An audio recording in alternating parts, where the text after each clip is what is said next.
This episode of Dialed In is sponsored by Fog City. Are you at work?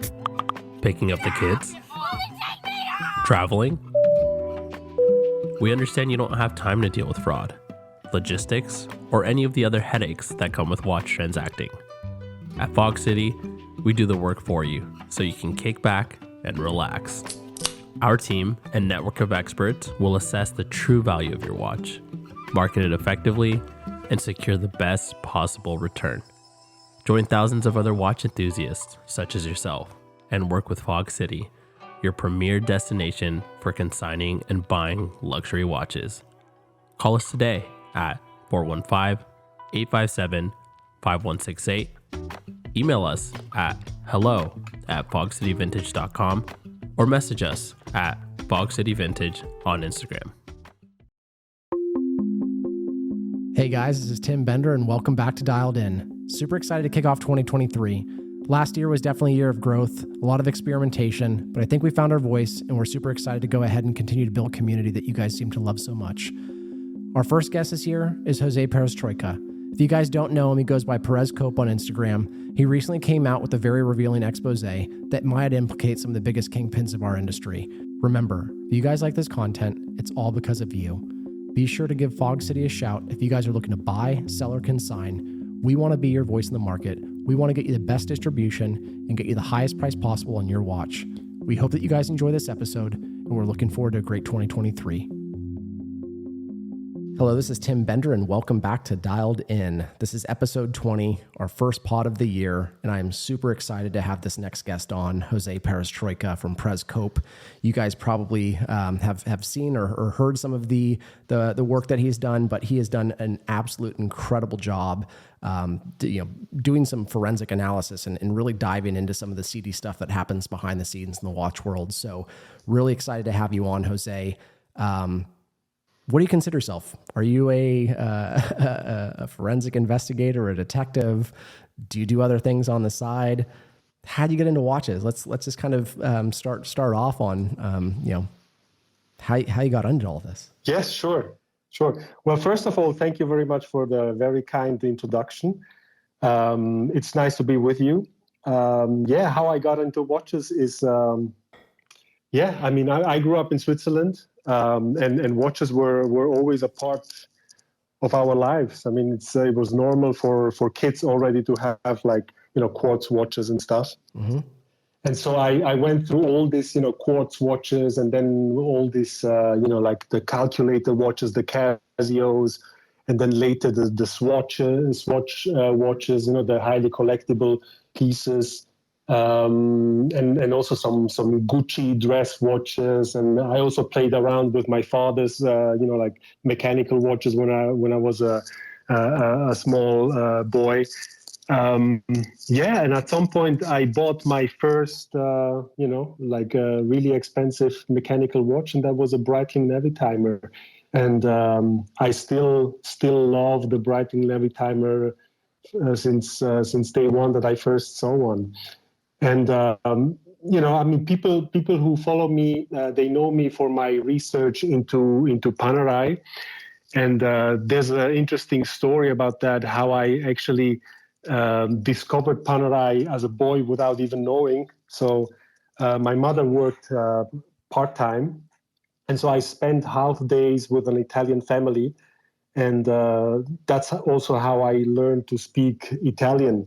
And speaking Italian helped me a lot in the conversation with Italian folks who knew about Panerai, so nothing went lost in translation. So when I was a kid and I was spending half days with this Italian family, they had piles of Italian comics on their windowsill. And as a kid, I was sitting there on that windowsill looking outside and also browsing through all these comics. And most of them were like Western and stuff like that. But some of them were and they were really special for me of secret, agent divers and stuff. Totally. And that's fascinating because I really love exactly those comics. And then later, I think it was in 1998, a coworker of mine, I was thinking about buying the Breitling Levitimer, and then this guy came to my workspace and opened a website on my browser, and it was like panerai.com. And he showed me this Panerai watch, and I was like completely stunned by this watch, because I've never seen anything similar. And he told me about the history, that Italian divers during Second World War, and that the original watches had like Rolex movements in them and stuff like this. And when he told me about these Italian divers, then I had this like a flashback to my to when I was a kid, and I was browsing through all these comics, and all of a sudden I had this immediate connection with the brand. Exactly, yeah. Exactly. So that's kind of interesting, and although I really was fascinated with Panerai, I still my first watch became a Breitling Navitimer, because I just from the very very first moment that I saw one, I thought it's like such a complete watch. Yeah. It has everything, and it's just it's like elegant. You can wear it with casual, or you can wear it with a dress or whatever. It's just with the suit. It's just always right, and I just love the design of the Navitimer. Absolutely. I mean, some of those vintage pieces are incredible. Yeah. And so later, I bought like a Rolex Submariner, and then a Breitling. A Panerai 111 became my first Panerai, and this was probably around 1995, 96. And fantastic watch, something very special. Whenever I wore it, I had like people asking me about it. I mean, it's with the crown protecting device is something that not many people had seen back then. Yeah. And after a while, I kept buying more Panerais, and then with the Panerai 372, which I think I bought in. It wasn't 1995. It was 2005. Sorry, completely wrong. So in 2010 or 2011, I bought this 372, which is like inspired by the 1950s Panerai, vintage Panerai watches. And it's very close to actually those watches. And after I bought this watch, I really got into the whole vintage Panerai thing. And so I started researching, vintage Panerai and stuff. At the time, there wasn't so much available online. But through coincidence, I came across this Homage forum.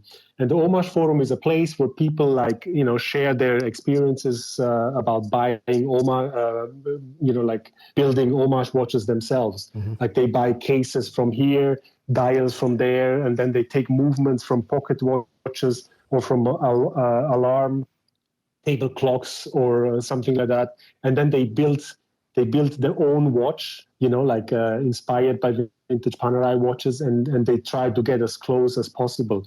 But these are people, they do that for themselves. I mean, it's not, it's nothing nefarious behind it. It's just, they are just enthusiasts and don't necessarily have the money to buy original vintage Panerai watches. So I found this place, and I was like really fascinated about it. And of course, I mean, at the time, the watches were like, $100,000 and more.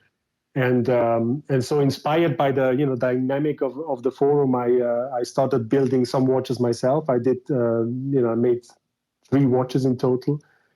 And at some point I realized, it's just, it's a nice thing to do. It's like a hobby. You try to find the right movement. There were people on the forum who helped other people, like with the knowledge of how to treat like hands or dials to make them look old, stuff like that.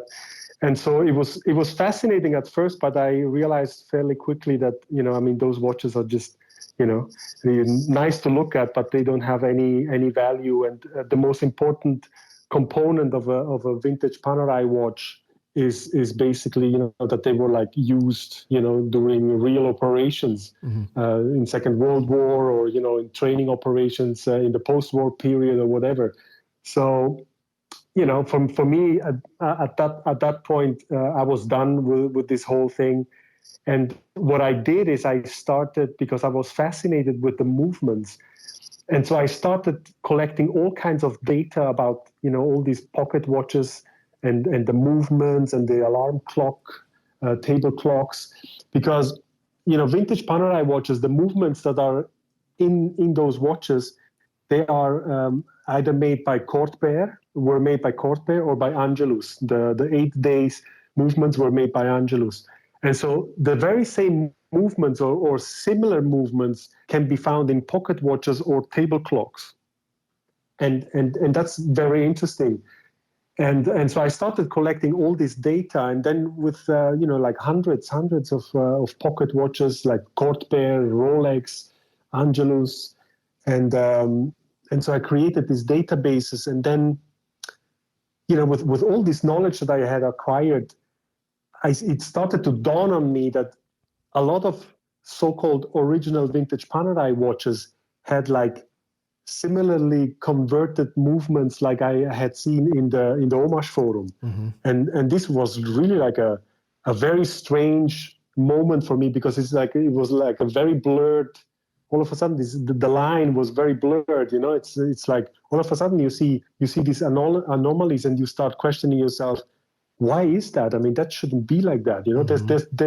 There are clear patterns, what kind of movements were used, and then all of a sudden you see movements that are clearly converted from pocket watches, by for instance, the difference between the movements that were used in vintage Panerai and the movements that you can find in pocket watches are the bridges, the shape of the bridges. And so, you can actually, those movements were made to take like up to 5 or 6 different set of bridges, because Cortbear made these movements for different customers, for different watch brands. And so every watch brand could choose their own, design of the bridge, right? So by changing the bridges, you can make actually a movement look like an original vintage Panerai movement, right? And so this is what really freaked me out, that all of a sudden I saw this really very blurred line there. And so I started investigating, and that's how I came into this whole, vintage Panerai research thing. Yeah. Yeah, you probably had that moment where you started saying, "Oh shit, something's off here," and that's kind of what led you down this path of really starting to dive into some of these pieces. And I guess exactly, that's you've uncovered a ton of watches that are very questionable, and I think that it's really interesting because a lot of these guys that are doing these things have been big players, and there's a story that you did recently last week or so where it was talking about a white gold Daytona that sold for $6 million, and yes, the unicorn. Yeah, I mean it is pretty shady what seems to be revealed, and How do you get into these watches? Like, how do you find a watch that you want to dive into a bit more? And obviously, we can talk about that story. And I do want to spend some time expanding on kind of the ins and outs and some of the things that you've uncovered through that. But when you're starting your investigations into these watches, is it something that someone reaches out to you and says, "Hey, I have this piece of information that looks off," or is it something that you just naturally start looking at, let's say, the auction catalog, and you're like, "Hey, something seems off on this watch"? What's that process look like for you when you start going down that path of as you can imagine, I have a lot of people reaching out to me with all kinds of stories. And, with all these stories, you need to be very careful, because you also don't know whether, what are the intentions? Why do people reach out to you with a story? It might be real, it might be something that is absolutely true, but it can be like a dealer that wants to have revenge on another dealer, or wants to, destroy another dealer's business or whatever. So I'm always very careful with stories that are being brought to my attention unsolicited. Mm-hmm. So this type of stories, like the unicorn or the Neanderthal or the Cartier trash in New York, or basically all stories that I write about, they are based on my own research findings that I did myself, and not stories that someone brings to my attention. Because as said, I don't want to be like, you can very relatively quickly you can become like a tool for some really nefarious stuff out there. So that's something that I really, I mean, for me, it's interesting to know all this. Of course, I document everything that has been brought to my attention, but I don't necessarily talk about it because, in many cases it's not worth talking about it. Not your place. Or yeah, it's not my place, or it's a story that is not really, it's not really something that can be interesting for my readers, or for people in general. I think the stories I choose for my articles are really stories that I think they need to be out there. People need to know about this because it's something that is going on behind the scenes, and a lot of I mean, insiders know about certain things already, right? So, but it's this code of silence that is established in this dealer world, that people don't talk about negative things because all these negative stories have an effect on ultimately on the value of watches, right? So nobody is really interested in these things coming out on the surface and having a negative effect on the market. Yeah, I mean, and you're hitting on something that is really important to highlight, and this is what really got us down the path of really pushing transparency. But we had our aha moments a number of times, and it is crazy, that code of secrecy that you're talking about, because it is so true. There's so many guys that will look the other way because it's somebody who's part of the the club, but establishment. Yeah, and people don't want to ruffle feathers for political reasons, or maybe because it's going to draw attention to some of the things that they've done in the past. But it is downright fraud, and this is something that even I touched on. There's something that's just criminal about that, in my opinion, because you are complicit in fraud in many cases if you're just simply looking the other way. Yeah, absolutely. I mean, it is not for me to decide whether it is criminal or not. I mean, sure. I'm just trying to point out the things. I also don't want to talk too much about people. Sure. I rather talk about the watches themselves, and the details that basically uncover whether it's a real watch or not. I think that's interesting. And my main goal is, and also why I spend so much time with my articles and with the visuals, like really explaining things, is because it's about what my main goal is not that people just trust me because I built a reputation or I write all these articles. I want people to see the things for themselves, and understand all these things. That's why I spend so much time in writing these articles and visualizing them, so that people can actually gain knowledge from them and be more safe in this, navigate more safely in this world of vintage watches. Right. And, have the knowledge to know what to look for, what could, basically, what are suspicious signs that there was some kind of alteration or whatever. So that's important for me. I want people to hopefully learn something from my articles. Yeah. Yeah, I mean, you certainly bring the receipts, and if you guys that are tuning in haven't seen some of the work that he's done, I mean, it's incredible. He'll go ahead and compare side-by-side dials, cases, movements, scratches, all of these things that are irrefutable. I mean, you bring the receipts, and I know you don't want to talk about specific actors in this situation, but the reason why I think that what the work you were doing is so important is, in many cases, we're talking about 7-figure watches.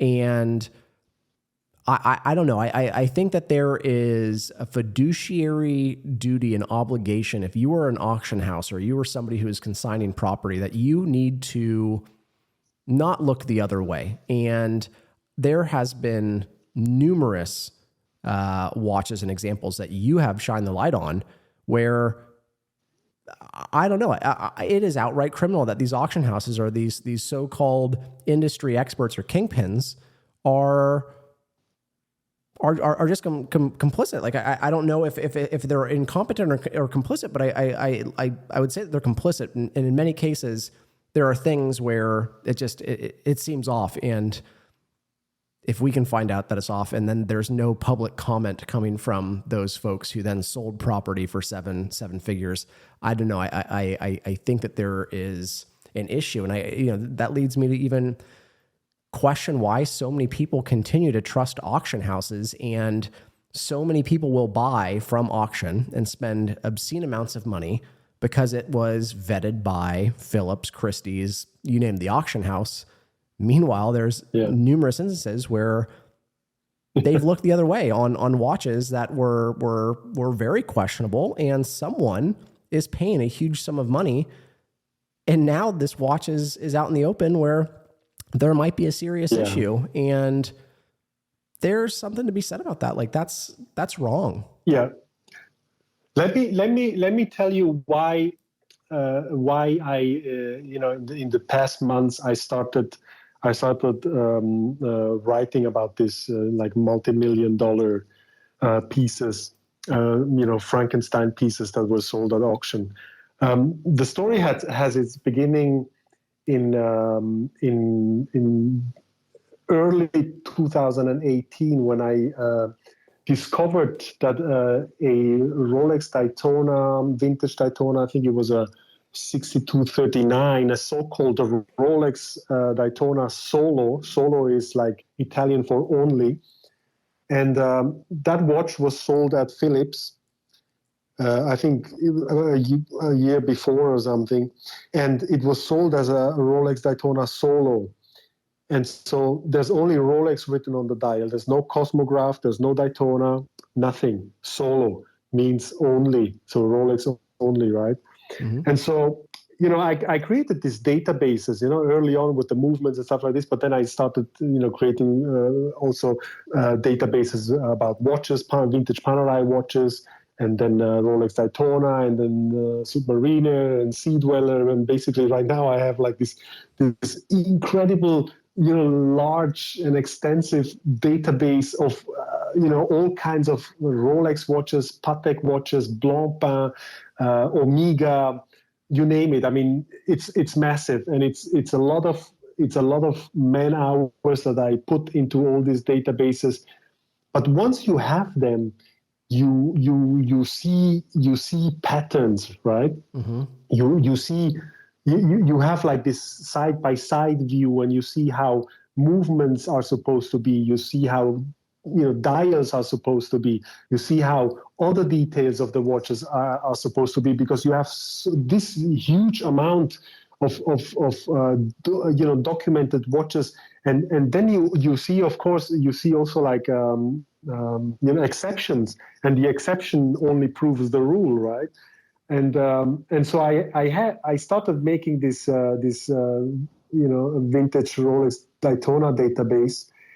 And so I found the same watch as the Solo, but with the same dial, but it had Cosmograph on the dial, and this was like sold like a few years earlier. Mm-hmm. And so it was basically the very same watch, where some con artist removed the Cosmograph print, perfectly removed, like it was never there. I mean, even in the close-up you couldn't see that it was actually there, but because of certain like patina on the dial and on the loom and stuff like this, you can see that it's the exact same dial. Mm-hmm. So I exposed this watch, right? This was in early 2018, and this was a big thing. This was like one of the first exposures that I did that really reached a lot of people, and put me also on the map for other brands, not just Vintage Panerai, because before I was like really very focused on this whole Vintage Panerai shenanigans. And so what happened there is that Philips immediately commented on my post and apologized for the mistake they made. And they said they had reached out to the buyer and offered a refund and this kind of things. And then relatively quickly, I was contacted by Philips, and they asked me whether I would help them authenticate vintage Rolex Daytona watches. Mm-hmm. And of course, I mean, for me, that was a big thing, because, working for an auction house and helping them authenticate stuff is of course, was like a dream come true for me, right? Mm-hmm. And so, I did this for a few years. I helped them with certain watches. And then I started realizing that when I told them that certain watches were not okay, that they basically ignored me. Mm. And in some cases, like really grave cases, I had to threaten them to write an article about certain pieces if they don't withdraw the watch. Mm-hmm. And so only after I threatened to write an article, they basically reacted and withdrew the watch. And I started realizing that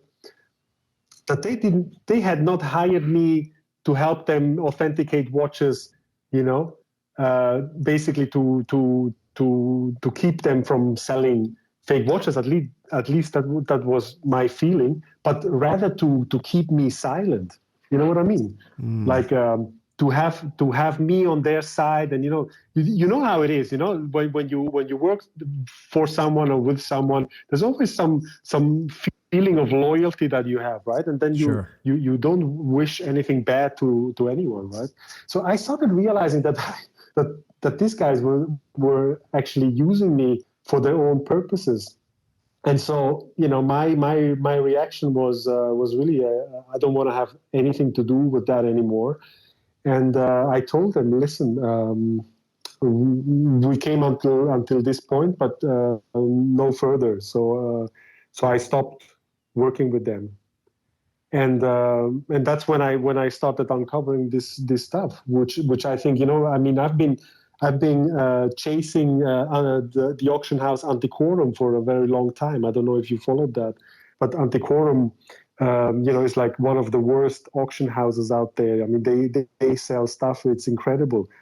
But, when you look at this stuff that has come out just recently, I mean, that's worse. I mean, selling like fake watches for small amount of money is something, but selling these multi-million-dollar Frankenstein watches and trying to pass them as something that they are clearly not.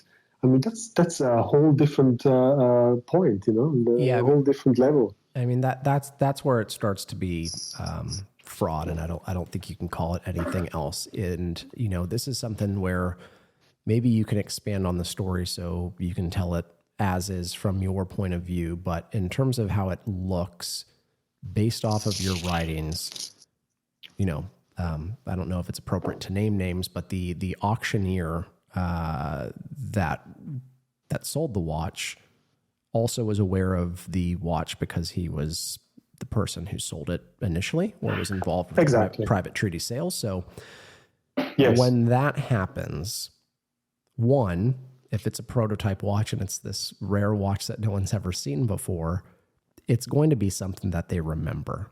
And they're probably going to be very, very intimate and very familiar with the details of that watch because they would have had to gone through things with a fine-tooth comb. They would have had to consult their colleagues in trying to determine if something was right or if they had any sort of, concerns regarding something before that sale would have even gone through. And I mean, that's the case when you're talking about watches where it happens even with the type of stuff that I deal in, right? There's things that we will discuss amongst our colleagues and trying to get a better sense of, hey, does this make sense? Does this seem right based off of your understanding of things? But yes, where I'm going with that is, maybe just I'll let you tell the story. Like we haven't really dove into that. Certainly, I really encourage everyone who's listening to this to go look at your posts, go look at the details and the receipts that you put out there. But maybe we just start off like, how did you come across this watch?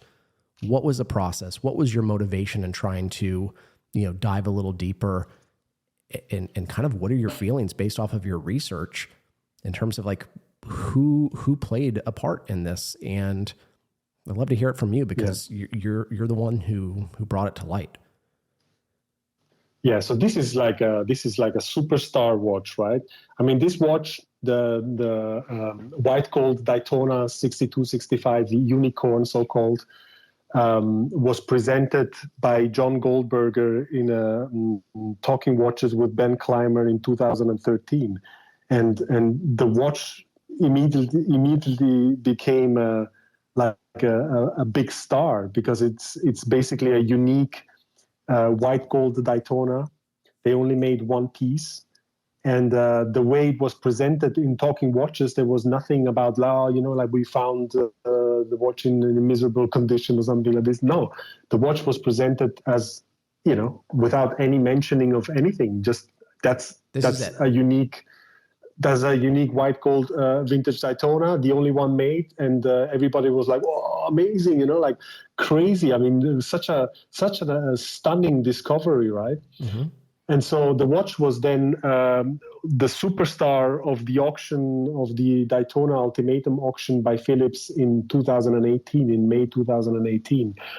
That was curated by Pucci Papaleo. Pucci Papaleo is like the ultimate, considered the ultimate author in all things Daytona. And so, he of course, I mean, Pucci Papaleo and Philips together, they chose all these watches, right? Mm-hmm. And so the official story is that Philips basically reached out to Goldberger because they wanted to have this watch in the auction, but Goldberger said no because it's a watch that couldn't be replaced, so he didn't want to sell it.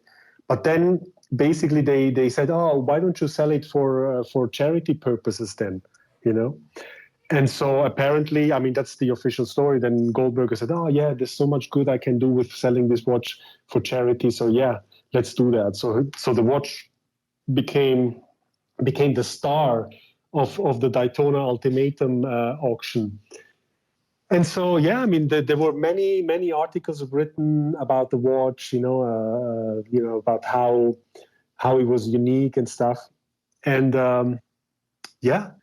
one day before the auction, what happened? This anonymous Instagram account named New Old Schlock. Please go check him out. He's linked in the website in the article. Give him a follow. It's really interesting. By the way, he also attacked me in the past, so it's quite funny. But so this guy came with these pictures, like showing the unicorn in a completely different and very, very bad condition. I mean, it had this all black dial, weird with it looks like an aftermarket dial, like basically fake. Yeah. It is not clear whether it has also certain similarities. I don't know if you know the Kosk dials, the white Kosk dials. There are some more modern Daytonas that came up at auction that had these all white dials that were used to basically prototype or like evaluate, right?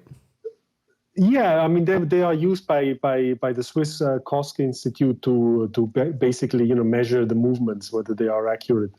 So they are just they are like very simple dials, very simply printed. And this dial that was installed initially in the unicorn, I mean it reminds me a little bit of that. So I don't know. The pictures are just very small and low quality to make any assertion, but it's just it's just the first impression. It could be aftermarket, but it could also be something that was done for testing purposes. I don't know, So the watch had a steel bezel. The watch had steel Mark II screw down pushers, and of course also a steel crown. And so like really completely different than what was published in the catalog. I mean, in the catalog, the watch looks like, that's how it came from the factory. But then you realize, hey, actually the whole watch was in a miserable condition before that. And so, I mean, New Old Schlock didn't have that many followers at the time. And of course, I mean, some people in the business, they learned about this.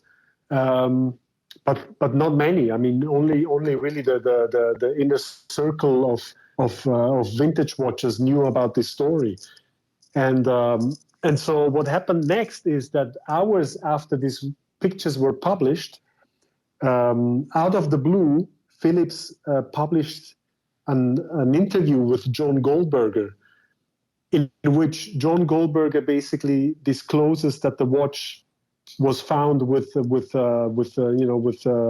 non-period correct parts, and that he had restored the watch to original condition or whatever. And like said, he searched the world for the right components and stuff. And of course, all the people with insider knowledge were very eager to understand. Hey, where did Goldberger find this very rare, like a Miller-Rige Mark I screw-down pushers in white gold and a white gold bezel? I mean, this watch is supposed to be a unique piece. So he searched the world for these components, and then he found it where? I mean, that was the question. And also the dial. I mean, the dial is like, as you can see in my article, it's not even period correct, although John Goldberger said so in the interview, but it's not. I mean, it differs by 2 or 3 years, and it's a later dial, actually. And so, I mean, this interview was, in my opinion, an alibi exercise, just to put it out there so that they can, they can say, hey, we actually disclosed that, the watch had been restored. But nothing was added to the condition report. Nothing was added to the catalog description. Nothing. It was just this interview, and I very much doubt that the person who actually bought the watch is aware of it. I mean, we are talking about 6 million, right? Yeah. I mean, these are people who basically they live in a completely different world than we do. These are high-end collectors who can spend this kind of money, and I doubt that these people read. Like hours before an auction, they read like an Instagram post or an interview that has been published and not really promoted by Philips. They didn't really like make a big thing of this interview. Of course, they just put it out there, and some people found it, and then some people said, yeah, but in New Old Schlock's post, you can see, I think, Watch Anish. Watch Anish? Yeah. He was like basically defending Goldberger, saying that, but Goldberger disclosed that it had been restored. But the truth is, it was only disclosed after the pictures, surfaced. So it's, as said, it was an alibi exercise. It certainly seems so, but that still, raises a very big question as what is the responsibility of the auction house, especially considering that the person who previously sold the watch and was intimately familiar with the watch and knows that was not how it was found, and decided when they were putting together their catalog and taking in that property that they're going to look the other way. Okay. So listen, the story so far is that this is what New Old Schlock basically exposed, right? That the watch had been restored, and he showed how the watch looked like. Mm-hmm. Now, some people came out after I published the article saying, this was all known, this is not such a big thing, and blah, blah. But the reality is that nobody except, some insiders knew actually the real story of what happened here. And the real story of what happened here is that in 2010, the watch in that condition as shown by New Old Schlock was basically offered to Christie's. Some guy, they say he was a German guy or something, offered this watch to Christie's, right? Mm-hmm. And at the time, who was the head of the watch department at Christie's? It was Aurel Bax, the very same guy who is the top auctioneer, the record-breaking auctioneer at Philips now, right? Mm-hmm. And so he knew from the very beginning about this story, and it was actually him who very swiftly, because this watch was going around between all the consultants in Christie's, but he very swiftly, from what I hear, orchestrated a private treaty sale to Goldberger, Mm-hmm. because, and this is my belief, I mean, a watch like that has no provenance. I mean, they say, it was ordered by a German retailer for a particular client, right? But who was this client? I mean, imagine Rolex didn't even make special cases for guys like the Kabouche from Oman, right? Mm-hmm. I mean, all this guy got were like special dials with the Khanjar or with his name in Arabic scripture, right? I mean, he didn't get like a special material watch, nothing. So the question here is who was this German guy that he had so much influence with Rolex that they made like a special, like a one-off in white gold, especially for him? That's a question that that is worth researching and see whether anything can be found about this. But anyway, so the watch ended up with Goldberger, and the rest is history. And yeah, but this is where I don't know. I find there to be just as you're finding patterns in the database and all the watches that you look at, we certainly see patterns on our end if you look close enough. But if there was this unicorn watch that was presented to Christie's, Aurel Bax would have been very intimate with everything about the watch. He would have, hey, there's nothing wrong. Absolutely. If this watch comes to market and it is what it is, and he wants to go ahead and make a sale, he can go ahead and do that. Goldberger, I'm sure, would have been very, very well aware of everything that might have been a concern with the watch. Totally fair. He's somebody who respects the history of Rolex. He's a scholar, and if he wants to go ahead and purchase that, that's fine.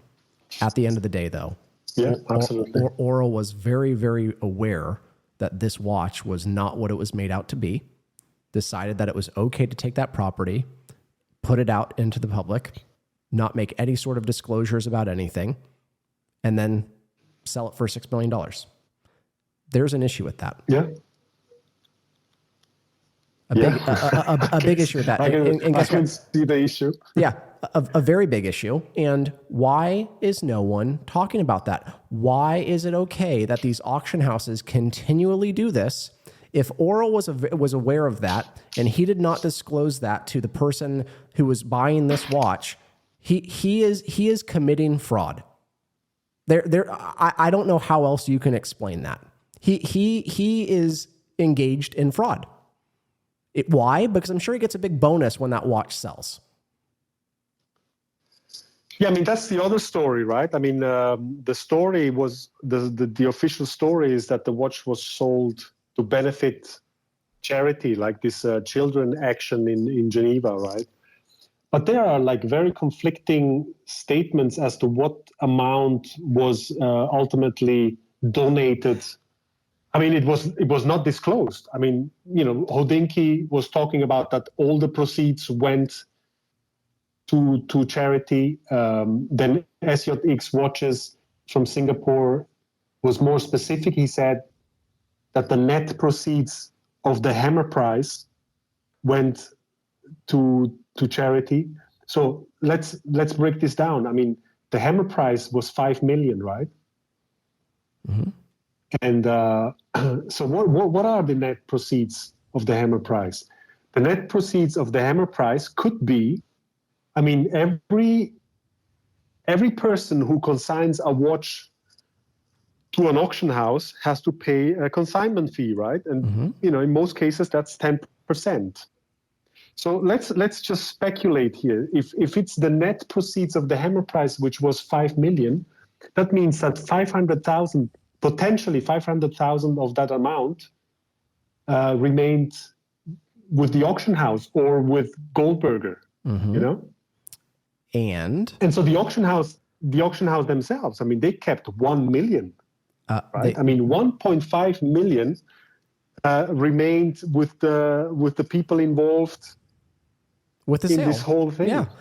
And the person who's auctioning it is going to get some sort of performance fee based off of the property that they sell. Is my guess. I don't know their comp structure, but that would lead me to believe that a considerable portion of that goes to the person who was very well aware of that watch not being what it was made out to be, and is probably the person who is responsible for reviewing the catalog and making sure that everything is as disclosed as it should be, and has seemingly let a couple of other things fly. I mean, I you know, it's hard to speculate what may or may not have been known, and I will be I'm very quick to understand, like, just as you said, you know, there was that watch where now that line of text was removed from the dial.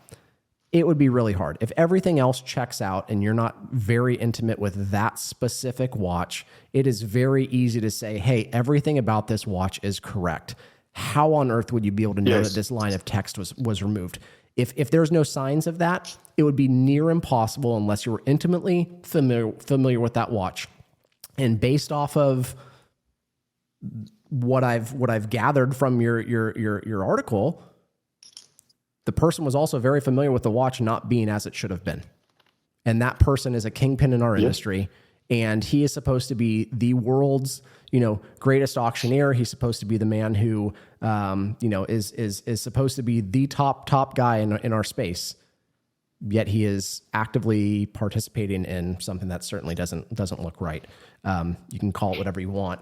And this is where, you know, I don't know where my liabilities lie from a legal standpoint, but I think the community can see through the lines, and things certainly look very off. And there seems to be a very big pattern that has emerged from a lot of the watches that you've uncovered. Yeah, I mean, look, for instance, the Cartier, this fake, you know, allegedly fake Cartier crash that was offered in New York in early December.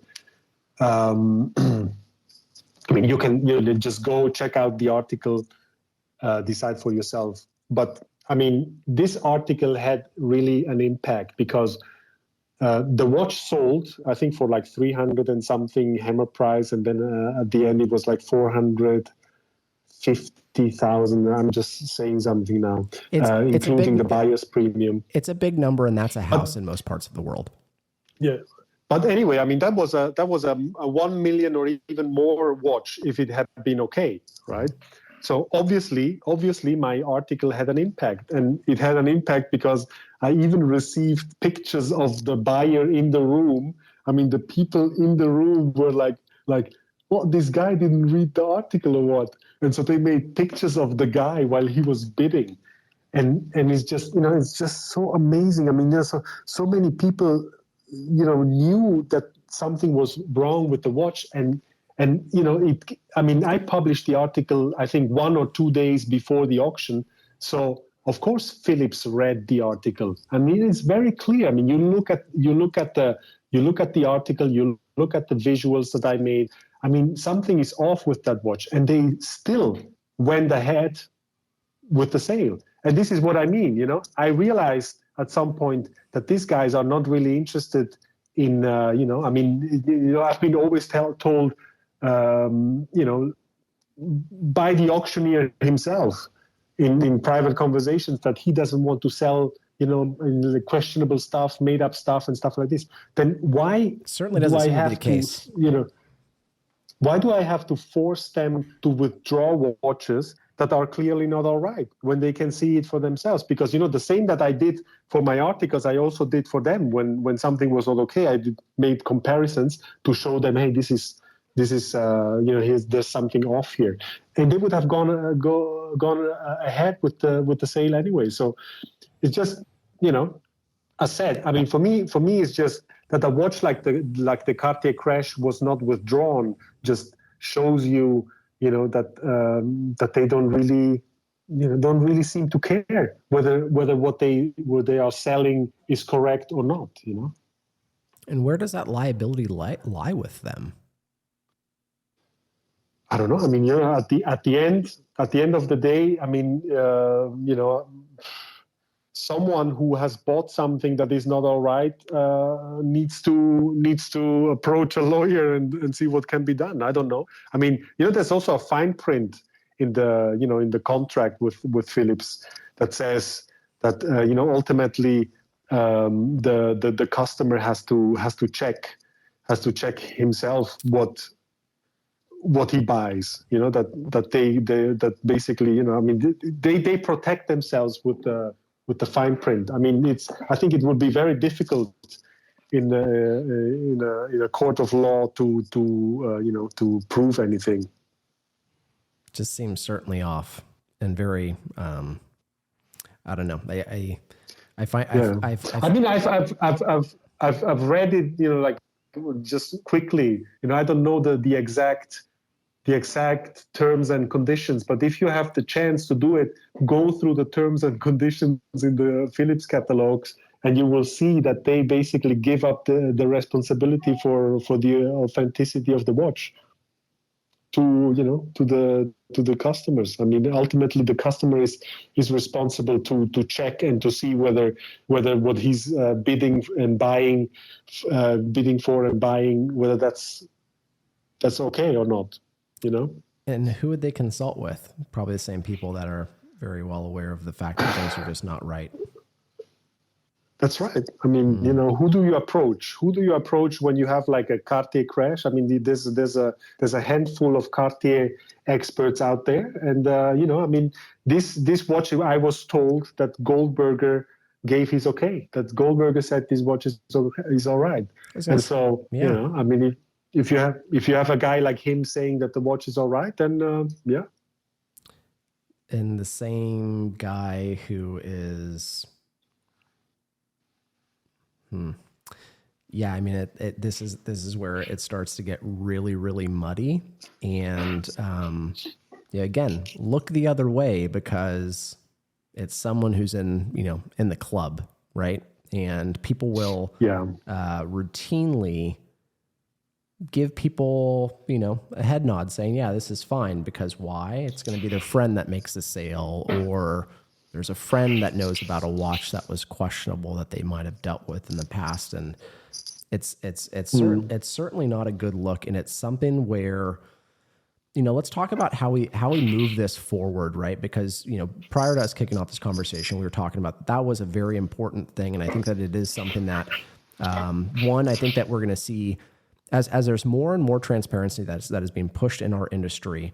It's going to go from being a situation where, if you were one of the guys that had all the information, you're the one that gets to call the shots. You're the one that gets to kind of, push things forward, and you have to agree with those people that are the subject matter experts. But more and more people are getting very educated as it becomes, as it comes to watches. Folks like yourself are putting out phenomenal, bits of forensic details that allow people to further, analyze watches that they might be evaluating. But I think that there is going to be a change as more and more transparency is being pushed in this industry, where there's going to be a lot more checks and balances. And I think that's a very good thing. I also think that you made a very great point at the end of that article that in some instances, restoration is not a bad thing. It is something that you have to be aware of, that if you are buying a 60-year-old watch that has lived a life, things are going to break. Things are going to need replacing. As I always tell my clients, there's two sets of hands. There's those that have been, fixed, or those that are going to need to be fixed in the future. That's the case. I mean, you're talking about a watch that is 60 years old. These things will break down. Why is it okay in the car world? Tasteful restorations are perfectly accepted.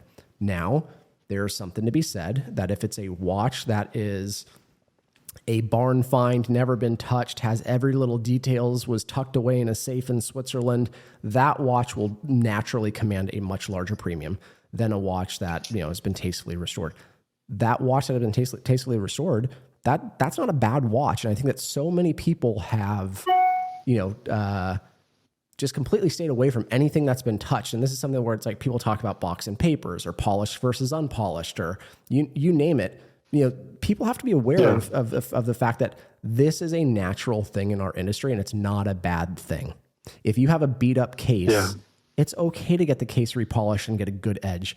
It could be a phenomenal watch with a great dial and an amazing insert, set of hands, you name it, but it was brought to some guy in some back alley in Singapore who did a horrible job polishing the case. What's the best thing to do? If everything else about that watch is amazing, go ahead and get it polished. Go ahead and bring it back to its original, glory, or give it another life, right? But then, there's there's another photo that you posted recently where there was a case that had been recut, and guess what? Someone added a whole bunch of fake patina. When there's a lot of money. You saw that one. That was a very interesting case. By the way, I never disclosed where that watch was sold. It was sold at Philips in Hong Kong. So strange. And so strange, right? And so the thing there is that I personally reached out when I found out about this. I personally reached out to Mr. Bucks to tell him about this, and I don't think there was any comment about it, and I don't know of any effort to reach out to the buyer and telling him about the true nature of the watch. Nothing. I mean, it just there was no comment. I mean, it's just and that's the thing. I mean, I'm being told, we don't want to sell questionable stuff or made up stuff and stuff, and I don't want to sell that. But then when you point that out, it's been ignored, right? And so I mean, it certainly seems that if that's their terms and conditions, that they're just simply not responsible for anything, and you bear all of the responsibility as the buyer. It certainly seems that these auction houses would be a great place to peddle a whole bunch of stuff that's just certainly off, because at the end of the day, regardless if people are aware of the situation or not, there's no liability. And trust these subject matter experts. But when it comes time for them to give their stamp of approval on the watches that they're selling, they could simply care less. They just want the commission. Yeah. So the way I see it is that all these auction houses and dealers have been basically conditioning their customers for decades that something that is restored is just not worth buying. And to rather buy something that is that has not been restored, that is in a perfect condition. The problem there is that many of those watches that are in a perfect condition are in a perfect condition because they have been restored at some point. They have been cleaned. The dials have been washed. For instance, Patek Philippe dials. And you can see it. I mean, the insiders, they know that. They can tell you exactly which dial has been treated and which one has not been treated, but they keep trying to sell these watches as unrestored, and then they put down the watches that have been restored and have been disclosed to have been restored. Yeah. And of course, that's how you create this thing that restored watches are not okay, but our watch is okay because it hasn't been restored, but actually it has also been restored, and so it's just this people just love comforting lies, Yeah, and now you're touched on that. This is something that's also really interesting, right? It's like you got somebody who knows all of these things about watches, can go ahead and tell you what's good, what's bad, is giving stamps of approval on things that they probably know is off to begin with. But as it relates to the pushers on that $6 million Frankenfake Tona, I mean, those are fake, right? So it's like, hold on. And now you also know the person who can do the work for you. I mean, there's casting marks. So in the meantime, there's more information has come out, And I don't know if you know Mazzariol, Stefano Mazzariol, but he had this question and answer thing on Instagram the other day, and a lot of people asked about the unicorn, and so he said that apparently some artisan from Bologna. Bologna is actually the place where Goldberger lives. Some artisan from Bologna made those parts. I mean, I mean, they call it artisan, but it's actually a counterfeiter, right? I'm pretty sure that's what you'd call it, right? You're talking about somebody who is intentionally making things that are going to be passed off as something that is okay. Yeah. And it's very interesting given the proximity. Yeah. And so the thing is, the more you learn, the more you look at all these things, the more you realize how many of these fake parts are actually out there, peddled as original, in high-end collectible watches. It's crazy, And these parts are, if you don't look at them under the microscope like I did with this comparison, you won't necessarily see a difference, or if you don't have the another watch to compare to, because they're artists, right? They're artisans. Yeah, they do really good work. Well, in this case, it seems the work was not so great. Not so great, but your work was. So hats off to you. So thank you. I guess, where do we go? Like Watch Guru is his Instagram. It's Tom Bold, I think. Watch Guru, yes. I know that he was talking about yes. It's time to start creating, a set of guidelines. And obviously we have an industry where I think it's crazy that there's no sort of grading system that's been widely adopted. The folks at Loop This, I think they've done the best job at trying to come up with that. But how do we create a framework that allows people to? I mean, this is obviously the big challenge. I don't know who's best to spearhead this, but how do we put better safeguards in place? Yeah, I think a good thing would be to basically show how so-called unrestored watches are actually restored, so that collectors and enthusiasts finally realize that there's actually nothing wrong with restoring a watch. It's actually necessary because you want to preserve it for future generations. I mean, it's the same like with cars. I mean, there are certain models that you don't want a car that hasn't been restored. I mean, I have a BMW 3.0 CSI E9 in Switzerland. Is with a friend of mine. And before I bought this car that is completely restored, I had a car that hadn't been restored, and that car cost me every year I had to repair something in the body, And in Switzerland, of course, you have snow. They salt the roads and stuff like this, so it will start rusting. So every year I had to put in a lot of money to keep the car, driving on the road. Exactly. And so I just thought that's just insane. So I bought the very same car, but the complete restoration, and it was beautiful. And it was like all the weak points of the car inside the wheel arches, where all the dirt can go and start rusting and stuff like this. So everything was closed up. I mean, it was even modified to protect the car from future damage. And I mean, that car is just an amazing car. I mean, it must be worth, I haven't followed the prices right now, but a car like this must be worth almost $150,000 at the moment.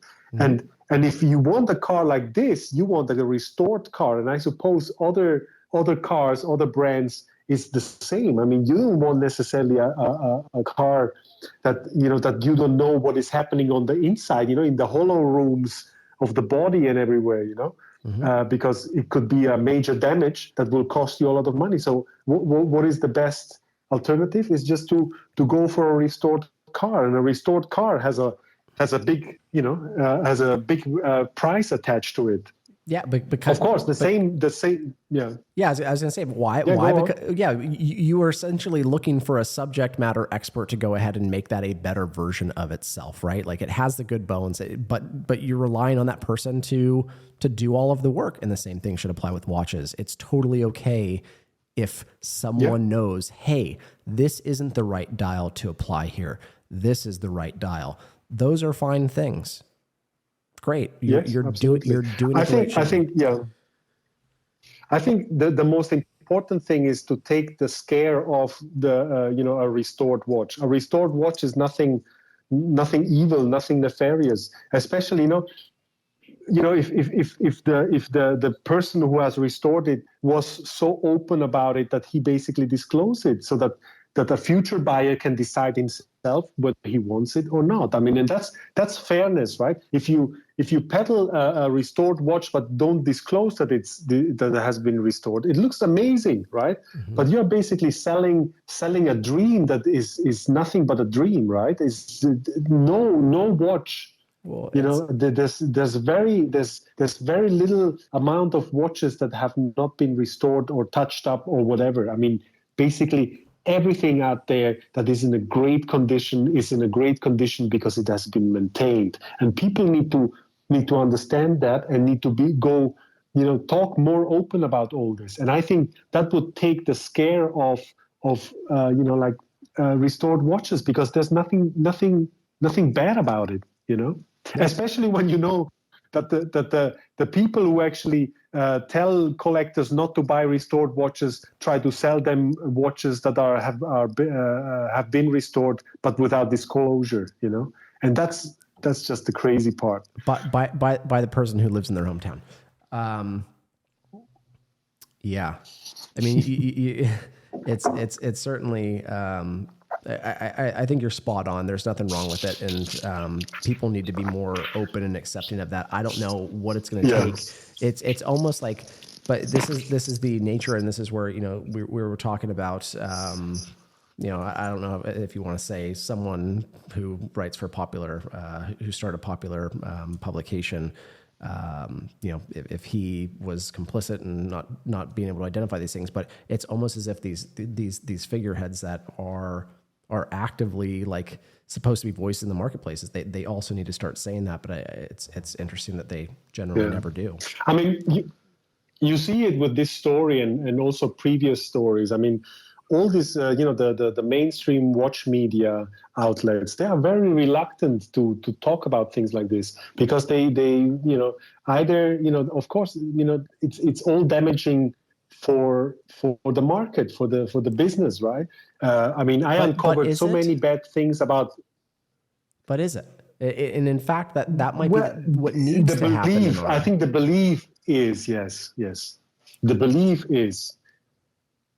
Because if you and I, who are respective subject matter experts on watches, can just say that, hey, we approve of this message, like that should carry some weight to some people. Like, it's okay. It is okay. You're going if you're probably into watches, you're probably into classic cars. I think we laid out a pretty good case that if you're into classic cars and it's okay to do that, why is it not okay to restore the watch? Now I understand. A refinished dial is not an ideal situation. Totally understand that. And you should place a higher value on one that's original. Totally get that. But there's a lot of things that, should be okay. Yeah, but it's not like a restored watch is worthless. A restored watch has its price. I mean, someone with knowledge of how to restore watches has taken a lot of time to, for instance, clean a dial or restore a print or reapply radium plots. I mean, that's also possible, Yeah. I mean, or repolish a case. I mean, that's art, right? Repolish a case to perfect period correct condition. That's art. That's skill. I mean, that has a value. And in the current market. In the current place, it's just it doesn't. People don't value these skills, right? And that's sad, actually. And I think if people would be more open about it, and it's also like how to go forward. People need to. I mean, like Tom said, there needs to be a set of rules. I mean, is it okay to replace a dial that is exactly the same dial, like the dial that is in a watch but is in a bad condition? Is it okay to replace that dial without telling anyone? Is it okay to replace a dial in a watch that has a certain case number range where more special watches can be found? Is it okay to put a more special dial in that watch to command a premium for the watch? These are all questions that need to be, what are your thoughts on that? Let's go. Let's go down the list, because I think that look, this is where the conversation starts. I think that it is widely. It seems to be widely accepted that with day dates in particular, it's okay to swap dials. There's more of a general consensus within that community that's totally okay with it. Yeah. What about the rest? Yeah. Look, I mean, you can ask yourself the following question: When this watch came out, right? When this day date came out, you could actually go to your retailer, and he would have a catalog with all kinds of dials. Mm-hmm. And so you could choose from that catalog. You could say, I would like to have this dial in my watch, and they would do it. Mm-hmm. So if Rolex did that, I think doing that with a vintage watch, a watch that was a dial that was meant to be put in that watch, I think is okay. What is not okay is if you have like, let's say, a watch from a certain case number range where you can actually find, like Oman Khanjar dials, and you happen to find a Khanjar dial somewhere, and then you take a watch and put that dial in that watch and pretend it to be like a watch that was delivered to Oman, right? I mean, that's where basically the fraud starts, because that watch wasn't born like this, and Rolex would never have installed a Khanjar dial in that watch, because those Khanjar dials were not available. Maybe there were other dials available in the catalog, and Rolex would have changed to another dial, but certainly not to a Khanjar dial. So that's what I'm saying. When you start manipulating watches and pretending them to be something they are not, maybe even all these special production watches for Oman, they have like the serial number engraved onto the back of the inside of the case back, right? So that the case back cannot be misplaced. So when you start doing things like that as well, I mean, that's where the criminality starts, And don't you love how it's always these watches that have like every rare little thing they find the perfect, like I just love when all these watches get mashed up, and it's like they've tried to get every rare thing in there, and then it's like, well, what is this? All right, let's what are your thoughts on the blueberry insert? Wait a moment. Let's talk about something. Something that I just came across during the research for the unicorn for the Sigma dial, which was really interesting. I don't know if you read the article that I wrote a few months, maybe last year, I think, where I discovered, there was a mystery. There was this mystery cross engraved on the case back of certain vintage Daytonas. Mm-hmm. It was like a Swiss cross with a rope around it, and nobody knew what this was all about. And then I found out that it was actually linked to the Swiss Foundation for Alpine Research or something. The very guys who actually financed the first Swiss expedition to Mount Everest in 1952, and the Swiss almost got to the top of Mount Everest that year, which is crazy. And so maybe like 20 or 30 years later, they made this special production Daytonas for to commemorate to commemorate that event. As you know, in 1953, the British went up and then they achieved the goal to reach the top. But the Swiss came very far. So I found out that this was linked to that event in 1952. And now the funny thing is, there are like 4 or 5 of these watches that are known. And the funny thing about these watches is that every watch has a different dial, which is like, from a logical point of view, doesn't make much sense. Doesn't make any sense. I mean, there's one with a Paul Newman dial. There's one with a Paul Newman dial. There's one with this type of Sigma dials. Then there's one with another type of Sigma dial. Then there's one with a completely normal dial. And these watches are in a case number range where the Sigma dials had not yet been introduced. So there you see that dealers basically had this watch with this mystery cross that nobody knew what this was all about, and thought, how can I make this watch more special? Mm-hmm. So one thought, I'm going to install a Paul Newman dial, so this makes my watch the most special one. And someone else said, I'm going to install a Sigma dial here because it will make the watch more special. I mean, and there you see the thinking of these dealers. They always want to create something more special, that they can sell for more money.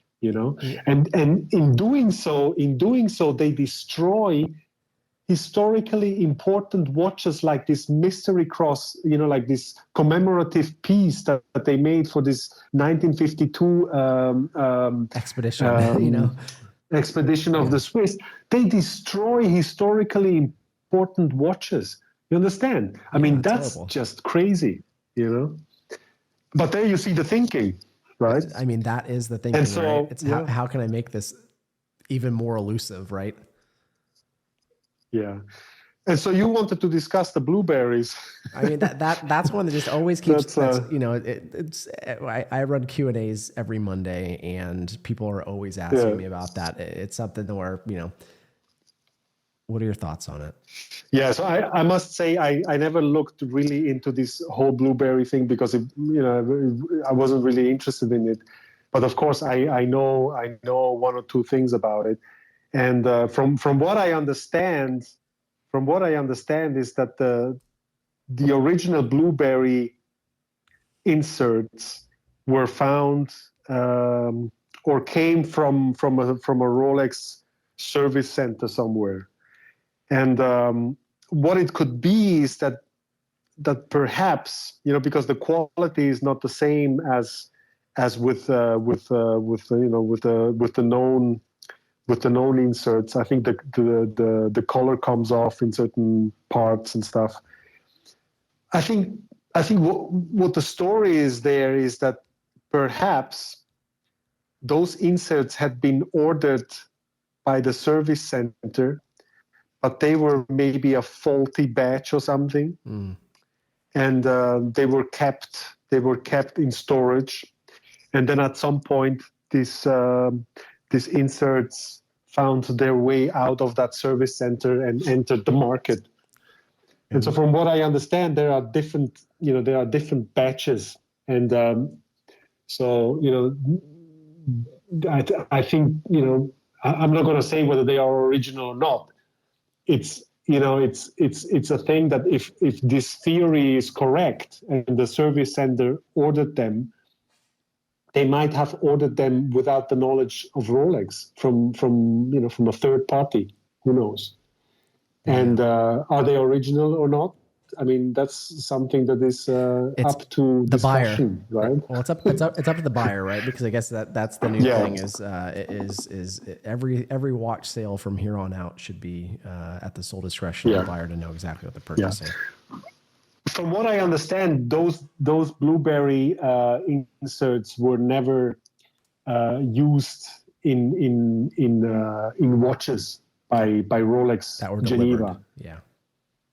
Yeah, they were never. I mean, there's some watches out there. Like I think some Arab GMTs with the blueberry. And some say, this is how the watches were made. But I think that's quite questionable. I think the most plausible story for me, and I talked to a number of really insiders in the business, and they all say more or less the same, that this is the most plausible story, that it came out of a service center. That's how it entered the market, and and then it became very sought after.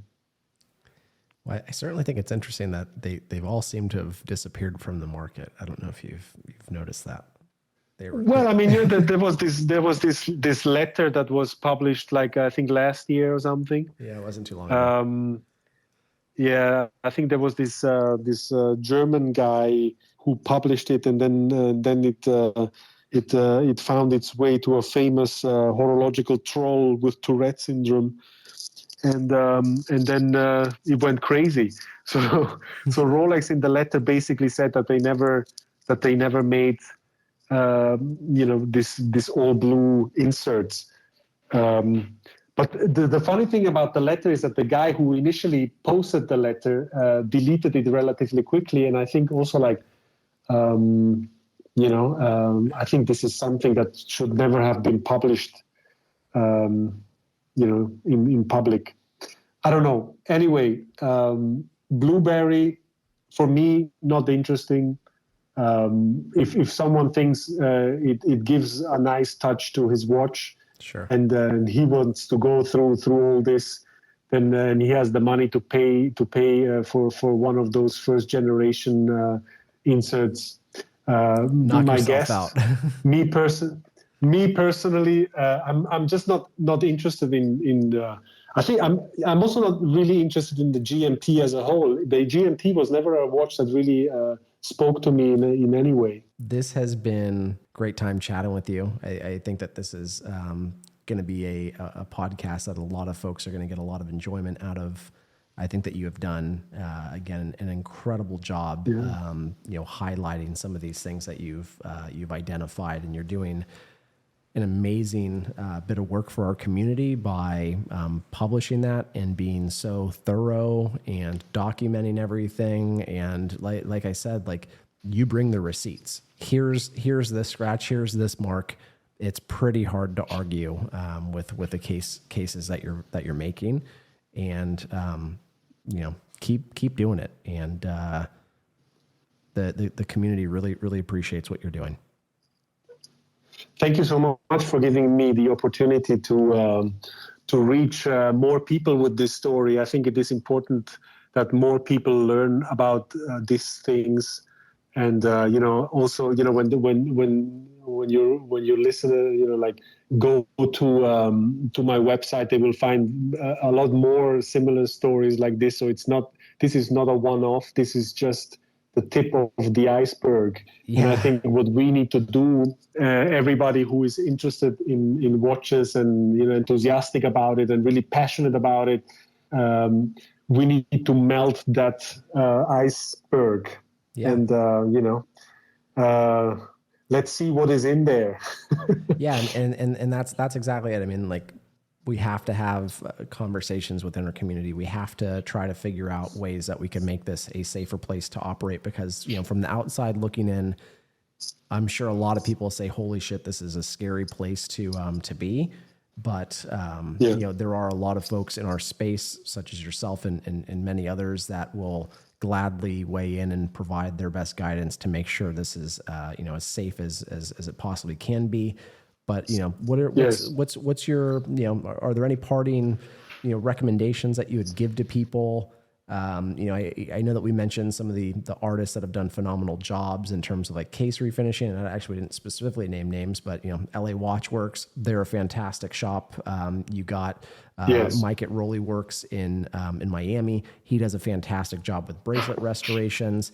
I don't know if there's anyone else that you want to plug, but I think that if you want to make any closing remarks or highlight anyone that's doing some phenomenal work, I think it'd be.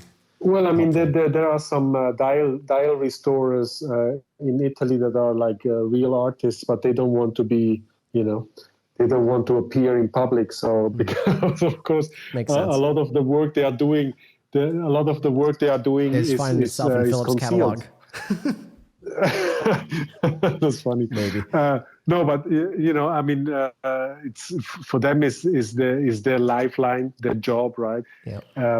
But I think with a little bit of research, everybody will come across, and I don't think they as long as their name is not disclosed, if someone approaches them to restore a dial, and hopefully they then disclose that the dial has been restored without mentioning the artist, of course. Mm-hmm.